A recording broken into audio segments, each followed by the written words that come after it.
ಇಂದು ಕೇಂದ್ರ ಹಣಕಾಸು ಸಚಿವೆ ನಿರ್ಮಲಾ ಸೀತಾರಾಮನ್ ರವರು ಸಂಸತ್ತಿನಲ್ಲಿ 2026-27ರ ಸಾಲಿನ ಕೇಂದ್ರ ಬಜೆಟ್ ಮಂಡಿಸಿದ್ದಾರೆ. ಬನ್ನಿ ಕೇಂದ್ರ ಬಜೆಟ್ನ ಮುಖ್ಯಾಂಶಗಳು ಮತ್ತು ಅನುದಾನಗಳನ್ನು ನೋಡೋಣ. ಅದೇ ರೀತಿ ಯುವಜನತೆಗೆ, ಮಹಿಳೆಯರಿಗೆ, ರೈತರಿಗೆ, ಹಿರಿಯ ನಾಗರಿಕರಿಗೆ, ಬಡವರಿಗೆ, ಕಾರ್ಮಿಕರಿಗೆ, ಬಿಪಿಎಲ್ ಕಾರ್ಡ್ ಇದ್ದವರಿಗೆ ಏನೆಲ್ಲ ಬಂಪರ್ ಕೊಡುಗೆಗಳನ್ನು ನೀಡಿದ್ದಾರೆ ಹಾಗೂ ಮುಖ್ಯವಾಗಿ ಶಿಕ್ಷಣ, ಆರೋಗ್ಯ, ಉದ್ಯೋಗ ಸೃಷ್ಟಿ, ಕೃಷಿ ಮತ್ತು ರೈತರಿಗೆ ನೆರವು ಹಾಗೂ ಮೂಲಸೌಕರ್ಯ, ಬೆಲೆ ಏರಿಕೆ ನಿಯಂತ್ರಣ ಎಲ್ಲ ಸಂಪೂರ್ಣ ಮಾಹಿತಿಯನ್ನ ಈ ವಿಡಿಯೋದಲ್ಲಿ ನಿಮಗೆ ತಿಳಿಸಿಕೊಡ್ತೀವಿ. ಅದಕ್ಕಿಂತ ಮುಂಚೆ ಈಗಲೇ ಈ ವಿಡಿಯೋಗೆ ಲೈಕ್ ಮಾಡಿ ಹಾಗೂ ನೀವೇನು ನಮ್ಮ ಚಾನೆಲ್ ಸಬ್ಸ್ಕ್ರೈಬ್ ಮಾಡ್ಕೊಂಡಿಲ್ಲ ಅಂದ್ರೆ ಈಗಲೇ ಸಬ್ಸ್ಕ್ರೈಬ್ ಮಾಡಿ, ಪಕ್ಕದಲ್ಲೇ ಬರುವ ಬೆಲ್ ಐಕನ್ ಕೂಡ ಕ್ಲಿಕ್ ಮಾಡಿ. ಹೌದು, ಕೇಂದ್ರ ಹಣಕಾಸು ಸಚಿವೆ ನಿರ್ಮಲಾ ಸೀತಾರಾಮನ್ ರವರನ್ನು ರಾಷ್ಟ್ರಪತಿ ದ್ರೌಪದಿ ಮುರ್ಮು ಅವರು ಮೊಸರು ಸಕ್ಕರೆ ತಿನ್ನಿಸಿ ಸಂಸತ್ತಿಗೆ ಬರಮಾಡಿಕೊಂಡರು. ಬೆಳಗ್ಗೆ 11 ಗಂಟೆಗೆ ಬಜೆಟ್ ಮಂಡನೆ ಪ್ರಾರಂಭಿಸಲಾಯಿತು. ಹಣಕಾಸು ಸಚಿವೆ ನಿರ್ಮಲಾ ಸೀತಾರಾಮನ್ ರವರು ಇಂದು ತಮ್ಮ ಸತತ 9ನೇ ಬಜೆಟ್ ಮಂಡನೆ ಮಾಡಿ ಹೊಸ ದಾಖಲೆಯನ್ನು ನಿರ್ಮಿಸಲಿದ್ದಾರೆ. ಇದು ಅಭಿವೃದ್ಧಿ ಹೊಂದಿದ ಭಾರತದ ಬಜೆಟ್ ಮಂಡನೆ ಎಂದು ದೇಶದ ಮುಖ್ಯಮಂತ್ರಿಯಾದ ನರೇಂದ್ರ ಮೋದಿ ಅವರು ಹೇಳಿದ್ದಾರೆ. ಈ ಬಜೆಟ್ ಯುವಜನತೆಯನ್ನ ಗಮನದಲ್ಲಿಟ್ಟುಕೊಂಡು ಮಂಡಿಸಲಾಗಿದೆ. ಮೊದಲನೇದಾಗಿ 7 ಹೈಸ್ಪೀಡ್ ರೈಲು ಕಾರಿಡಾರ್ಗಳ ಘೋಷಣೆ. ಮುಂಬೈಯಿಂದ ಪುಣೆ, ಪುಣೆಯಿಂದ ಹೈದರಾಬಾದ್, ಹೈದರಾಬಾದ್ನಿಂದ ಬೆಂಗಳೂರು, ಹೈದರಾಬಾದ್ನಿಂದ Chennai, Chennai to Bengaluru, Bengaluru to Varanasi, Varanasi to Siliguri ಮಾರ್ಗಗಳನ್ನು ವಿವರಿಸಲಾಗಿದೆ.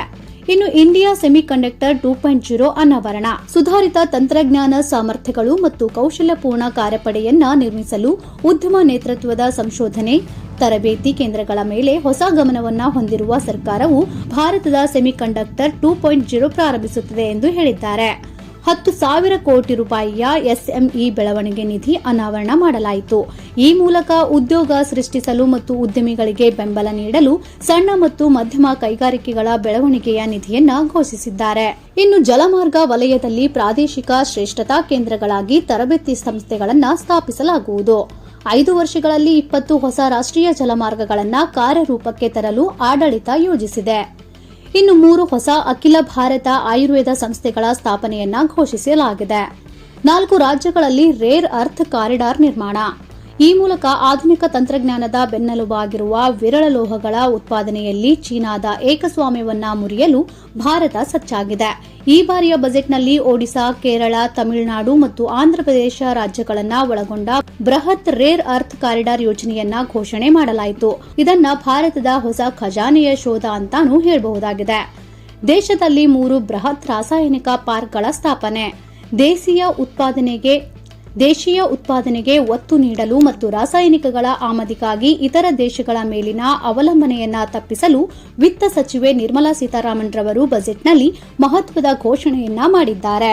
ಭಾರತವು ಜಾಗತಿಕ ವೈದ್ಯಕೀಯ ಪ್ರವಾಸೋದ್ಯಮ ತಾಣವಾಗಿ ಹೊರಹೊಮ್ಮುವ ಗುರಿ ಹೊಂದಿದೆ. ಈ ಮೂಲಕ ದೇಶದಾದ್ಯಂತ 5 ಪ್ರಾದೇಶಿಕ ವೈದ್ಯಕೀಯ ಪ್ರವಾಸೋದ್ಯಮ ಕೇಂದ್ರಗಳನ್ನು ಸ್ಥಾಪಿಸುವಲ್ಲಿ ರಾಜ್ಯಗಳಿಗೆ ಬೆಂಬಲ ನೀಡುವ ಯೋಜನೆಯನ್ನ ವಿತ್ತ ಸಚಿವೆ ನಿರ್ಮಲಾ ಸೀತಾರಾಮನ್ ರವರು ಅನಾವರಣಗೊಳಿಸಿದರು. ಇನ್ನು ಹೊಸ ಆದಾಯ ತೆರಿಗೆ ಕಾಯ್ದೆ 2025ರ ನವೀಕರಣವು ಏಪ್ರಿಲ್ 2026ರಿಂದಲೇ ಜಾರಿಗೆ ಬರಲಿದೆ ಎಂದು ದೃಢಪಡಿಸಿದರು. ಖೇಲೋ ಇಂಡಿಯಾ ಮಿಷನ್ ಉದ್ಘಾಟನೆ. ಮುಂದಿನ 10 ವರ್ಷಗಳಲ್ಲಿ ಕ್ರೀಡಾ ಅಭಿವೃದ್ಧಿಯನ್ನು ಉತ್ತೇಜಿಸಲು ಈ ಮಿಷನ್ ಪ್ರಾರಂಭಿಸುವುದಾಗಿ ಘೋಷಣೆ ಮಾಡಲಾಯಿತು. ಟಿಸಿಎಸ್ನ ವಿದೇಶಿ ಶಿಕ್ಷಣ ಪ್ಯಾಕೇಜ್ಗಳನ್ನು 5%, 20% ಇಂದ ಏಕರೂಪದ 2%ಗೆ ಇಳಿಸಲಾಯಿತು. ಇನ್ನು ಸಿಸಿಯು ಕಾರ್ಬನ್ ಕ್ಯಾಪ್ಚರ್ ಬಳಕೆ ಮತ್ತು ಸಂಗ್ರಹಣೆ ತಂತ್ರಜ್ಞಾನಗಳನ್ನು ಅಭಿವೃದ್ಧಿಪಡಿಸಲು 5 ವರ್ಷಗಳಲ್ಲಿ 20,000 ಕೋಟಿ ರೂಪಾಯಿಗಳ ವೆಚ್ಚವನ್ನು ಪ್ರಸ್ತಾಪಿಸಲಾಯಿತು. ವೀಕ್ಷಿತ್ ಭಾರತ್ಗಾಗಿ ಬ್ಯಾಂಕಿಂಗ್ ವಲಯವನ್ನ ಪರಿಶೀಲಿಸಲು ಸರ್ಕಾರವು ಉನ್ನತ ಮಟ್ಟದ ಸಮಿತಿಯನ್ನ ರಚಿಸಲಿದೆ ಎಂದು ಹಣಕಾಸು ಸಚಿವೆ ನಿರ್ಮಲಾ ಸೀತಾರಾಮನ್ ರವರು ಹೇಳಿದ್ದಾರೆ. ಅನಿವಾಸಿಗಳ ಸ್ಥಿರ ಆಸ್ತಿಗಳ ಮಾರಾಟಕ್ಕೆ ಮೂಲದಲ್ಲಿ ತೆರಿಗೆ ಕಡಿತ ಟಿಡಿಎಸ್ ಅನ್ವಯಿಸುತ್ತದೆ ಎಂದು ಹಣಕಾಸು ಸಚಿವೆ ನಿರ್ಮಲಾ ಸೀತಾರಾಮನ್ ರವರು ಘೋಷಣೆ ಮಾಡಿದರು. ಸಂಕೀರ್ಣ ನಗರ ಮೂಲಸೌಕರ್ಯವನ್ನ ಬಲಪಡಿಸಲು ಸರ್ಕಾರ ಹೈಲಿಫ್ಟ್ ವ್ಯವಸ್ಥೆಗಳ ಮೇಲೆ ಕೇಂದ್ರೀಕರಿಸಿದೆ. ಹಣಕಾಸು ಆಯೋಗದ ಅನುದಾನದಡಿಯಲ್ಲಿ ರಾಜ್ಯಗಳಿಗೆ 1.4 ಲಕ್ಷ ಕೋಟಿ ರೂಪಾಯಿ ಹಂಚಿಕೆ ಮಾಡಿದೆ. ಇದು ಗ್ರಾಮೀಣ ಮತ್ತು ನಗರ ಸ್ಥಳೀಯ ಸಂಸ್ಥೆಗಳಿಗೆ ಹಾಗೂ ವಿಪತ್ತು ನಿರ್ವಹಣೆಗೆ ಬಳಸಿಕೊಳ್ಳಬಹುದಾಗಿದೆ. ಬಯೋಫಾರ್ಮಾ ನಿಧಿಗೆ 10,000 ಕೋಟಿ ರೂಪಾಯಿ. ಇದು ದೀರ್ಘಕಾಲದ ಕಾಯಿಲೆಗಳಿಗೆ ಅಂದರೆ ಬಿಪಿ, ಶುಗರ್ಗಳಂತಹ ಔಷಧಿಗಳು ಕೈಗೆಟುಕುವ ಬೆಲೆಯಲ್ಲಿ ದೊರಕುವಂತೆ ಮಾಡುವ ಗುರಿ ಹೊಂದಿದೆ. ಅಪರೂಪದ ಕಾಯಿಲೆಗಳಿಗೆ ಬಳಸುವ 17 ಕ್ಯಾನ್ಸರ್ ಔಷಧಿಗಳು ಮತ್ತು 7 ಹೆಚ್ಚುವರಿ ನಿರ್ಣಾಯಕ ಔಷಧಿಗಳನ್ನು ಕಸ್ಟಮ್ಸ್ ಸುಂಕದಿಂದ ವಿನಾಯಿತಿ ನೀಡುವುದಾಗಿ ಸರ್ಕಾರ ಘೋಷಿಸಿದೆ. ಓವನ್ ಭಾಗಗಳ ಕಸ್ಟಮ್ ಸುಂಕವನ್ನು ವಿನಾಯಿತಿ ನೀಡಲಾಗಿರುವುದರಿಂದ ಮೈಕ್ರೋ ಓವನ್ಗಳು ಹೆಚ್ಚು ಕೈಗೆಟುಕುವ ಬೆಲೆಯಲ್ಲಿ ಲಭ್ಯವಾಗಲಿವೆ. ಇನ್ನು ಆದಾಯ ತೆರಿಗೆ ಪಾವತಿಯಲ್ಲಿ ಯಾವುದೇ ರೀತಿಯ ಬದಲಾವಣೆ ಇಲ್ಲ. ಕಳೆದ ವರ್ಷ ಘೋಷಿಸಿದ್ದ ಆದಾಯ ತೆರಿಗೆ ಪಾವತಿ ಮುಂದುವರಿಯಲಿದೆ.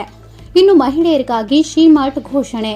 ಮಹಿಳೆಯರ ಪ್ರಗತಿಗಾಗಿ ಶಿ-ಮಾರ್ಟ್ಗಳ ಸ್ಥಾಪನೆಗೆ ಬಜೆಟ್ನಲ್ಲಿ ಘೋಷಣೆ ಮಾಡಲಾಯಿತು. ಪೂರ್ವೋದಯ ಯೋಜನೆ ಘೋಷಣೆ. ಪೂರ್ವ ಕರಾವಳಿಯ ಅಭಿವೃದ್ಧಿಗೆ ವಿಶೇಷ ಯೋಜನೆ. ಕೈಗಾರಿಕಾ ಕಾರಿಡಾರ್ ಸ್ಥಾಪನೆಗೆ ಒತ್ತು. ತೆರಿಗೆ ವಂಚಿಸುವವರಿಗೆ ಶಿಕ್ಷೆ ಬಗ್ಗೆ ಕೋರ್ಟ್ನಲ್ಲಿ ತೀರ್ಮಾನ ಮಾಡಲಾಗುವುದು ಹಾಗೂ ಸಣ್ಣ ತೆರಿಗೆ ಅಪರಾಧಗಳಿಗೆ ಕೇವಲ ದಂಡ ಮಾತ್ರ ವಿಧಿಸಲು ನಿರ್ಧರಿಸಲಾಯಿತು. ಮದ್ಯದ ದರ ಮತ್ತಷ್ಟು ದುಬಾರಿ. ಬೀಡಿ ದರ, ವಿದೇಶಿ ಯಾತ್ರೆ, ಪಾದರಕ್ಷೆ, ಬ್ಯಾಟರಿ ದರ ಇಳಿಕೆಯಾಗಲಿದೆ. ಇನ್ನು ಈಶಾನ್ಯಕ್ಕೆ 4,000 ಇ ಬಸ್ಗಳ ಪೂರೈಕೆ. ಯಾತ್ರಿಕರಿಗೆ ವಿಶೇಷ ಸೌಲಭ್ಯ.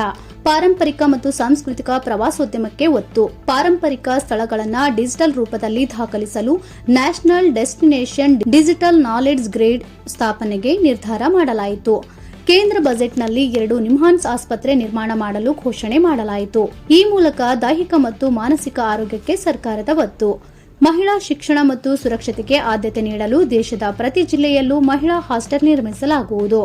ಕೌಶಲ್ಯಾಧಾರಿತ ಪಾಠ್ಯಕ್ರಮಕ್ಕೆ ಒತ್ತು ನೀಡಲಾಗುವುದು. ನೋಡಿದ್ರಲ್ಲ, ಇದಾಗಿತ್ತು ಇಂದಿನ ಕೇಂದ್ರ ಬಜೆಟ್ನ ಮುಖ್ಯಾಂಶಗಳ ವಿವರಣೆ.